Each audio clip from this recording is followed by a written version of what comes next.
पाकिस्तान के कब्जे वाले कश्मीर यानी कि पीओके में पिछले 4 दिनों से युद्ध का मैदान बना हुआ है।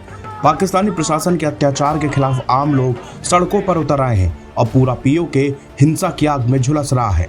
पाकिस्तान ने विरोध को दबाने के लिए हिंसक दमन शुरू कर दिया है और पाकिस्तानी सेना के लोगों ने निहत्थे लोगों पर गोलियां चला रही है। सोमवार को पाकिस्तानी रेंजर्स की गोलीबारी में 4 आम नागरिकों की मौत हो चुकी है।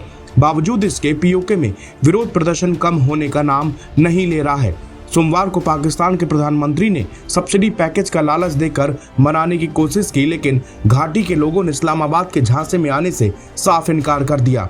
इसी बीच विदेश मंत्री एस जयशंकर ने पीओके को लेकर प्रतिक्रिया दी है। पाकिस्तान के कब्जे वाले कश्मीर में लोगों का गुस्सा अचानक नहीं फूटा, इसकी आग काफी समय से सुलग रही थी, जो अब भड़क उठी है। जयशंकर ने कोलकाता में एक कार्यक्रम को संबोधित करते हुए कहा कि आज पीओके में हलचल काफी बढ़ गई है। इसका विश्लेषण करना जटिल है, लेकिन यकीनन मुझे इसमें कोई संदेह नहीं कि पीओके में रह रहा कोई भी शख्स जम्मू कश्मीर में रह रहे लोगों से अपने जीवन की तुलना कर रहा होगा। वो देखते होंगे कि जम्मू कश्मीर के लोग प्रगति कर रहे हैं, वो महसूस कर रहे होंगे कि उनके साथ बुरा व्यवहार हो रहा है, उनके साथ भेदभाव हो रहा है, वो कब्जे में जी रहे हैं। जयशंकर ने कहा कि पीओके हमेशा से भारत का अभिन्न अंग रहा है और रहेगा।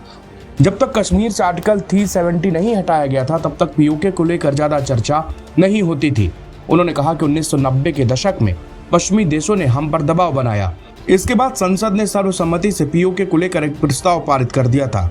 अब हम असल में आर्टिकल 370 से आगे बढ़े हैं और संविधान के अस्थायी प्रावधान को खत्म कर दिया है। आर्टिकल 370 एक अस्थायी प्रावधान है और इतने लंबे समय तक लागू नहीं रहना चाहिए था। यह एक तरह से अलगाववाद, हिंसा, आतंकवाद को बढ़ावा दे रहा था। ये पहली बार नहीं है जब विदेश मंत्री ने खुलकर पीओके के बारे में बात की हो।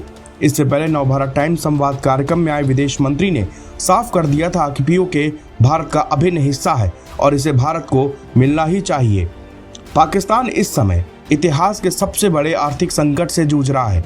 पिछले साल गर्मियों में पाकिस्तान दिवालिया होने ही वाला था, लेकिन आखिरी समय में अंतर्राष्ट्रीय मुद्रा कोष से मिले बेलआउट पैकेज ने उसे बचा लिया।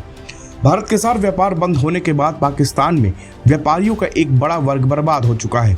कंगाल पाकिस्तान के पास अब लोगों को दी जाने वाली सब्सिडी भी बंद कर दी गई। वहीं दूसरी तरफ उसने वसूली के नए नए तरीके निकाले हैं। बिजली और पेट्रोलियम उत्पादों के दाम आसमान छू रहे हैं।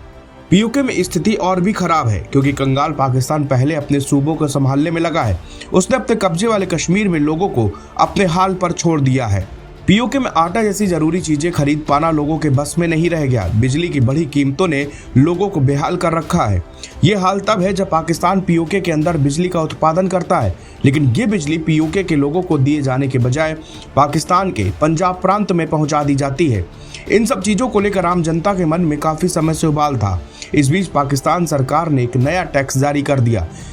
इन सबके विरोध में पीओके में व्यापारियों के संगठन जम्मू कश्मीर संयुक्त अवामी एक्शन कमेटी ने शनिवार को एक हड़ताल बुलाई थी। हड़ताल से पाकिस्तानी प्रशासन इतना घबरा दिया कि उसने एक दिन पहले शुक्रवार को ही जवानों को भेजकर अवामी एक्शन कमेटी के 70 कार्यकर्ताओं को गिरफ्तार कर लिया। इसकी जानकारी मिलते ही लोग भड़क उठे और सड़कों पर हिंसा शुरू हो गई। एनबीटी ऑनलाइन की रिपोर्ट।